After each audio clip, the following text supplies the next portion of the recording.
जी अम्मी। बेटा शाम हो गई है, चाय बना के ले आओ। अच्छा अम्मी, आपके लिए खाने के लिए कुछ लाऊं? आपकी तबीयत तो ठीक है ना अम्मी? तबीयत ठीक ही है, बस जितनी सांसें लिखी हैं उतनी तो गुजारनी ही है। अम्मी ऐसी बातें ना करें, सब ठीक हो जाएगा। आप मेडिसिन खा रही हैं ना? ठीक हो जाऊंगी, ठीक ही तो हूं, बस ताबीर बहुत याद आ रही है, उससे मिलने का जी कर रहा है। तो हम फोन कर लेते हैं आप ही को। अरे नहीं बेटा, ये फोन पर बात करने का मुझे मजा नहीं आता, बस हाल अहवाल पूछ लो।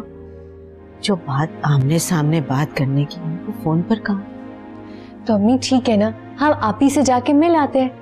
मैं फोन कर देती हूँ कि हम आप ही से मिलने आ रहे हैं।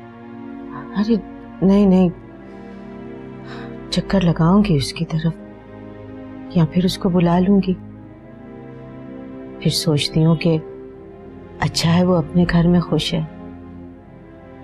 बहुत मुश्किलें उठाई हैं मेरी बच्ची ने। अम्मी आप बिल्कुल भी फिक्र ना करें, अहमद भाई बहुत अच्छे हैं, वो आप ही का बहुत ख्याल रखेंगे, उन्हें खुश रखेंगे। आप बस इत्मीनान रखें। अहमद तो बहुत अच्छा है, लेकिन ताबीर की सास और उसकी देवरानी, अल्लाह उनकी शर से बचाए। अच्छा जाओ, जाके मेरे लिए चाय ले आओ जल्दी से, फिर नमाज का वक्त हो जाएगा। जी अम्मी, मैं चाय लाती हूँ आपके लिए।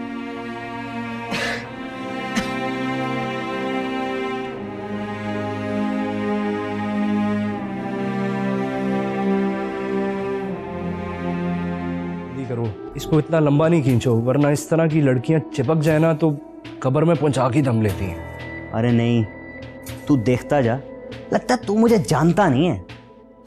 जानता हूँ, इसीलिए तो हैरान हूँ कि इतना लंबा क्यों ले गया इसको तू।